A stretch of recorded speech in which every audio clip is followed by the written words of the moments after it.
Since then, there have been other Mars probes. Perhaps the most successful has been Mars Global Surveyor, as Peter Gattermole explains. We have mapped at high resolution every part of the surface. We actually know the topography of the surface for the first time, and we know much more about the actual makeup of the surface. And I suppose the obvious place to kick off, because it's so exciting, is with the weather. Here's a Mars Global Surveyor picture, the daily weather picture as it's called. And the probe actually goes around Mars 12 times a day, so we have almost as good a weather forecast for Mars as we have for Earth. And there's a lovely picture here of a swirling storm around the North Martian pole. And we now know these are extremely common, particularly at certain parts of a Martian year, certain times. And they, of course, are very important in the movement of dust around and towards the polar regions. Obviously, the atmosphere is most important, and MGS is also telling us more about the Martian surface. Oh, indeed it has, Patrick, and that's, in a sense, as a planetary geologist, the bit I'm the most interested in. This picture here it was the starting point of another hastily brought together NASA press conference. This is a crater known as Newton, and there is a much smaller crater on its floor, and an image was returned by Mars Global Surveyor's high-resolution camera, and it's this image here. And in the walls of that small crater there are some very sharply defined gullies. They start off broad in the upper part of the walls and they narrow downhill. There are no impact craters, no signs of degradation. They seem to be very young indeed. And other images have come in subsequently. Look at this one here, and this is the bottom part of a similar gully where you can actually see its debris fan. So something has actually come down the gullies. And the obvious method by which something comes down the gully is it's washed down. And the notion is that perhaps these are water-cut gullies, the water having been on the surface of Mars in very recent times. You get a rather nice scale there. You could almost imagine skiing down it if there was snow there. It looks just like the bottom of a terrestrial valley. And it was Mars Global Surveyor which finally killed off the story about the face on Mars. It's supposed to be, of course, carved by green Martians, their artistic bent, but unfortunately the latest images dispel this notion, I'm afraid. Yes. Here is the rather boring image. It's just an old rock remnant that at lower resolution looked like a face, but we do have a face for you, Patrick. Oh, yes. This is the happy, smiling face. The crater gull is a beauty, isn't it? Even now we're not sure whether there is, or is not, any trace of life on Mars. Dr. Monica Grady. One particular Martian meteorite called Allen Hills 84001. This was found in Antarctica. When you look closely at its surface, you can see these very orange carbonate patches which are about 1 millimetre across, the same stuff that limestone is made from on the Earth. They were formed in warm, salty water on the surface of Mars. When you look at a much higher resolution at those patches, some American scientists found structures like this one here, this thing they described as a fossilized Martian bacterium, but the evidence for this is very, very controversial and not agreed to by many scientists. So the jury's still out. What about life beyond Mars? Jupiter, the giant planet, has a whole family of satellites, and one of these, Europa, has an icy surface, below which there may be, I say maybe, an ocean of liquid water. If there is, could there be life there in this sunless sea? Europa, as a planet, has an iron-rich core over which is a silicate, a rocky mantle, and then there's a thin crust. But between the ice crust and the silicate mantle is a layer, maybe 100, 200 metres deep, of an ocean, probably of slushy water. Now, to keep that water liquid and not solid ice, there must be a heat source. And that heat source is Jupiter. Jupiter pulls and pushes on Europa as Europa goes around the planet. And this heating keeps the ice surface molten. There must be some way, though, of the heat getting from the centre of Europa into the ocean. And it's possible that on Europa's ocean floor are hydrothermal vents, black smokers, just like we have on the Earth's ocean floors. And if they're there, it's possible that there might be an ecosystem there as well. Speculation, but... If we do find life elsewhere, what will it look like? I asked Michael Benteen. See why they shouldn't be humanoid. I mean, obviously, if there are extreme conditions like the surface of Saturn or the surface of Jupiter or something like the giant planets, they'd be squashed flat, you know, your ovoids, as you remember. But I don't see why they shouldn't resemble us. I really don't see why. Well, Fred, what do you think of the planet Earth? To be frank, old man, not very much. Neither do I. Have you seen any sign of intelligent life? Not a flicker. Well, we haven't found signs of intelligent life elsewhere, but we're looking. Ian Morrison explains how. We're actually using radio waves to listen for very faint signals that might be coming from another planet out there in the galaxy. We suspect radio would be used because light waves would have to compete with the light of the bright star nearby. How long have we been trying? Well, the very first searches were made way back in 1960 when Frank Drake and his colleagues used an 85-foot telescope seen here at Green Bank in America. They made observations of the two nearest stars like our Sun, Tau Ceti and Epsilon Eridani. In fact, they did pick up an unexplained signal, but later it was proved to have come from the then secret U-2 spy plane. So we have actually tried to contact other beings already. Yes, we have. In fact, even before radio was used, 4 spacecraft, 2 Pioneer and 2 Voyager craft, have actually left our solar system and moving out into interstellar space. And they carried messages so that if anybody ever came across them, they could learn something about us. But can we be sure there really is life out there? Harlow Shapley, the man who first measured the size of the Milky Way galaxy, gave us his views. We now know that there are something like 100,000 million stars in our own galaxy. So many chances, you see, for life. There are at least 1 million galaxies. So I would say altogether there must be what we call 10 to the 20th galaxies, one with 20 zeros after it. Now suppose only one star in 1 million had planets, and one planet in 1 million was in the right condition for life. That still would leave us with 100 million highly developed life-bearing planets. So I think it's very highly probable that we have such conditions. The work has been going on recently showing that life is a natural development in evolution on a planetary surface.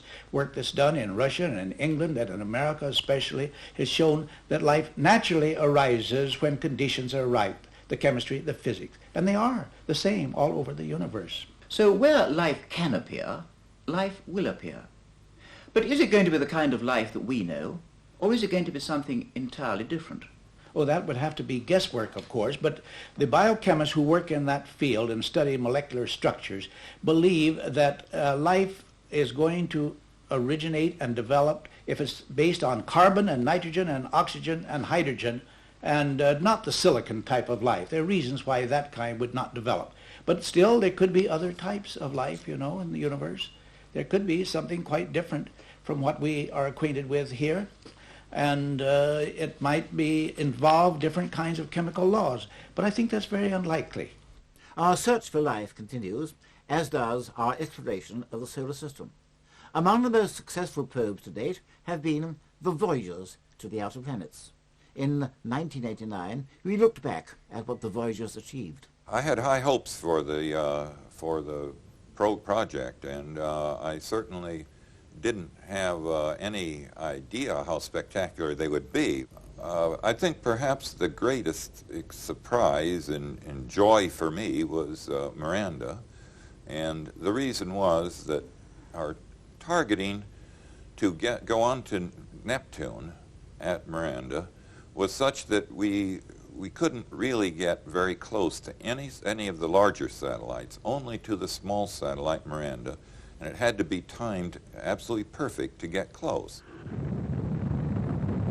This seems a good moment to look over some of the highlights. So let's begin in 1977 with the launch first of Voyager 2 and then of Voyager 1. Both crossed the asteroid belt safely and reached the neighborhood of Jupiter in 1979. Well, Voyager found a thin, dark ring, not in the least like the wonderful ring system of Saturn. But I suppose that the number one on the list must be the vivid colors of the upper clouds, which, as we know, are rich in hydrogen and hydrogen compounds. They told us a great deal about Jupiter's weather systems. The great surprise is that the weather systems on Jupiter are driven very much like those of the Earth, in spite of the fact it has a tremendous amount of internal heating. We looked very surprising when we first saw these winds and these motions of tremendous turbulence, but the driving forces are very much like mechanisms we're used to seeing on the Earth.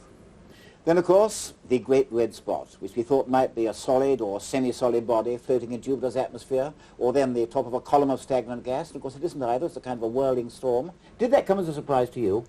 Very much. I think more so is that the red spot and all the other spots we've seen on Jupiter are members of a very large family. The red spot is simply the largest, and it is in fact a huge vortex, but gains a lot of its energy by the other smaller spots. It sucks into it from time to time. But the surprise, the feature we still haven't really solved, is its colour. It is bright red at times, it changes its colour from time to time, but it looks quite different from the white ovals next to it. It is a local chemistry, something we still don't understand. Leaving Jupiter behind, the Voyagers went on to Saturn. Voyager 1 in 1980, Voyager 2 in 1981. We expected surprises, and we got them. Certainly we found the fastest wind speeds anywhere in the solar system yet in the cloud tops of Saturn. That was a great surprise. We did know of one or two spots that have been seen by observers over the last few years or so, but certainly we found a lot more. And that gave us a chance to get the wind profiles from one pole to the other. And it was surprisingly symmetric. And the weather systems, in fact, are driven by the same sort of mechanisms we found on Jupiter. So there was indeed great similarity between the two planets. The glory of Saturn is in its ring system. Before Voyager, we thought that the rings were fairly straightforward. 2 bright rings and at least 1 dusky ring. And they're not like that a bit. Well, if you start to count the strands, then we go on and on and on. There are probably tens of thousands of them. So the big question is not so much how many ring strands are there, but why are they apparently so stable? Can it be due to the satellites? Well, the satellites probably contribute something, and I think one of the major interests was that we did find some shepherding satellites on one of the outer rings, keeping these tiny braids together. But what we haven't been able to find are within all these numerous little strands, collections of other small shepherding satellites. They have yet to be found. They're possibly below the resolution that Voyager's cameras were able to observe. How do you explain those extraordinary radial spokes in Ring B that really shouldn't be there? That was a pretty difficult thing, and in fact a great surprise, because one of the aspects is that Saturn, like Jupiter, has an intense magnetic field. Within those rings there are huge electrical disturbances, tens of thousands times stronger than any sort of thunderstorms that we can get used to on the Earth. I remember the amazement at the discovery of the braided ring, Ring F. Well, certainly the first time we saw it, we were surprised to find a ring so far out. But then, of course, when we looked again for Voyager 2, we saw it seemed to have several strands, rather like a piece of string. Again, its stability is not really understood. It seems to be strands of varying thicknesses and almost knots in some respects, changing as you look around that area. But certainly, again, these rings of Saturn are far more complicated than we first anticipated. Saturn also has a whole family of satellites. One of these, Titan, is larger than Mercury and has a thick atmosphere made up mainly of nitrogen. Titan is fascinating. It's a nitrogen atmosphere, the only other one being our own, and it has a lot of very exotic materials. It has methane, and it has the derivatives, hydrogen cyanide, propane, acetylene. Now, that may sound like a terrible set of things to have in an atmosphere, but just think of the chemistry. This is the basic set of materials, the building blocks that we thought was in an Earth-like planet. So here in the cold outer reaches of the solar system, we have the Earth in deep freeze in the form of Titan. We should learn more soon, because at this moment a new probe, Cassini-Huygens, is on its way to Saturn and will get there in the year 2004. It will then separate. Cassini will go round the planet and image the planet and its rings. Huygens will, we hope, make a controlled landing on Titan.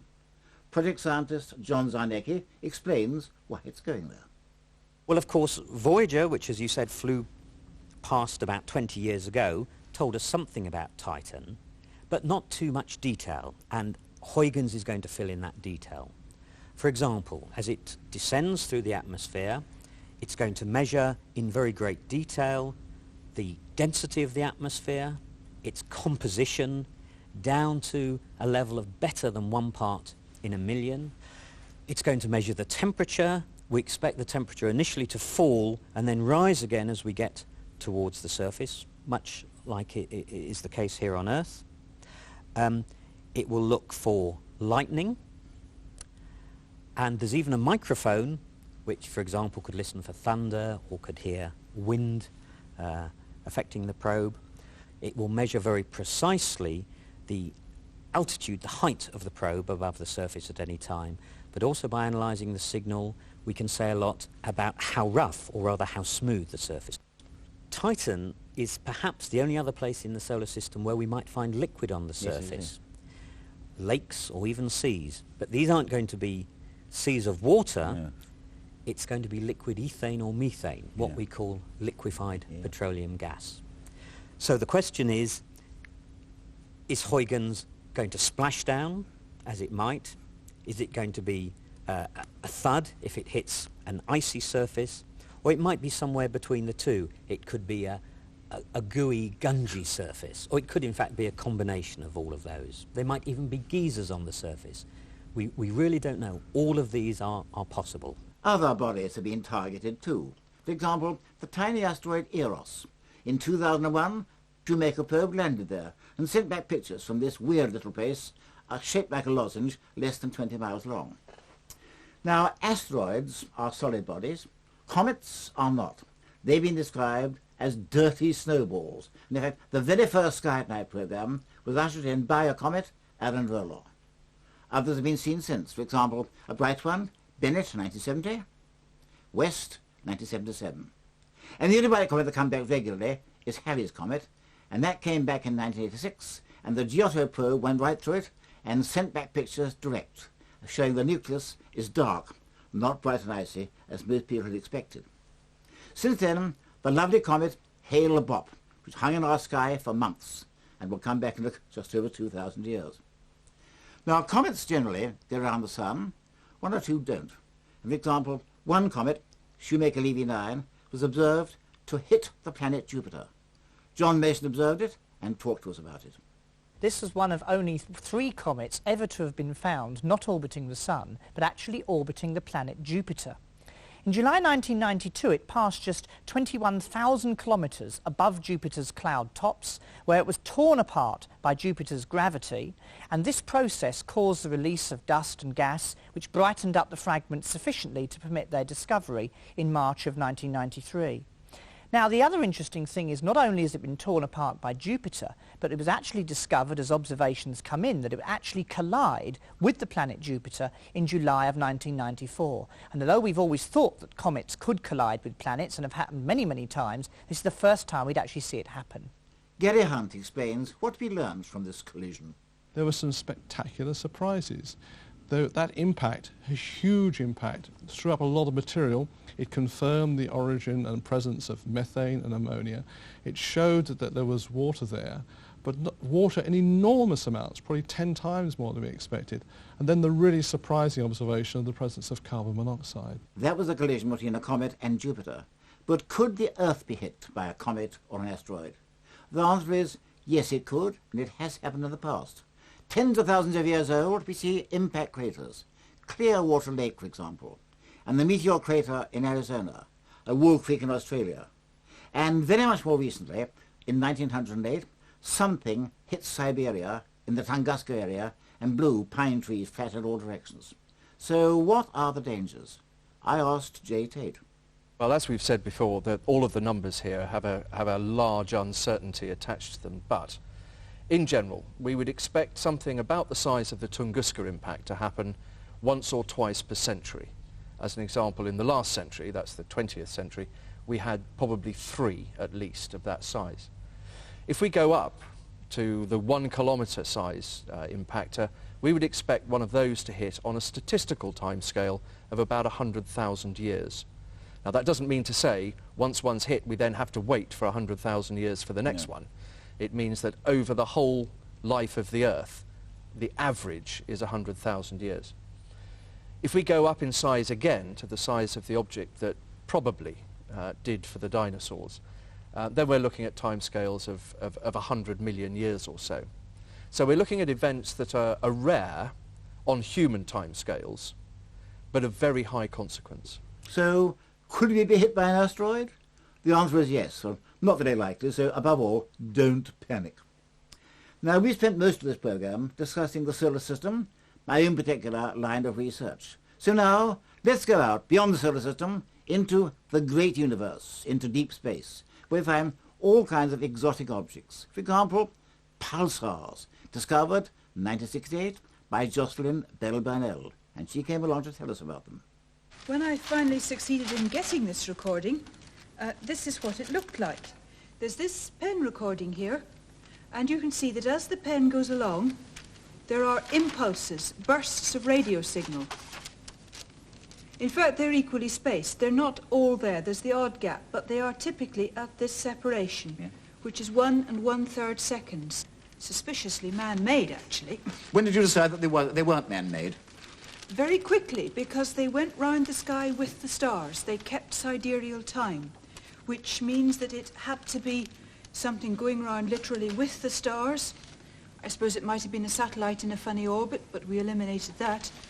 And it couldn't have been anything earthbound, except possibly other astronomers, because they're the only people who keep time with the stars. Pulsars are strange things, but in my view, black holes are even more bizarre. Again, totally unknown when we start at the Sky at Night programs.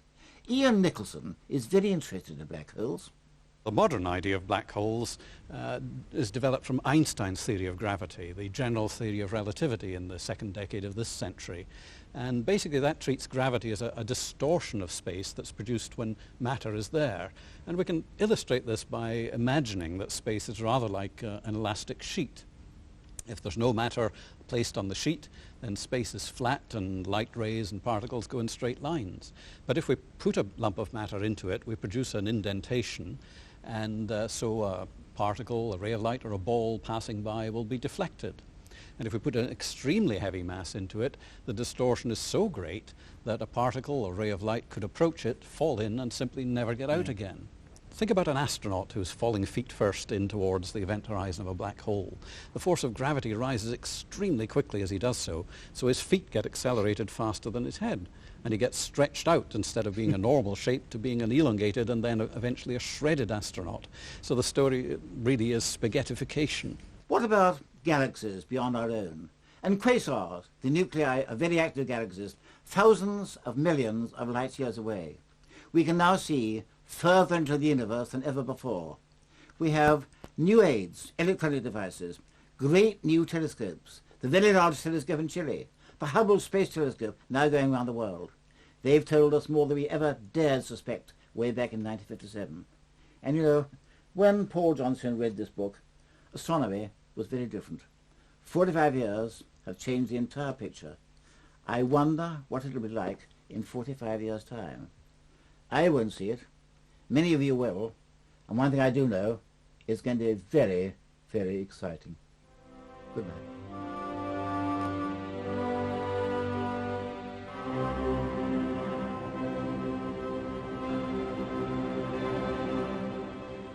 Largely unseen damage of the war in Afghanistan tonight on BBC Two. Dan Cruikshank travels to the war-torn capital in search of the lost treasure of Kabul. That's tonight at 7:10.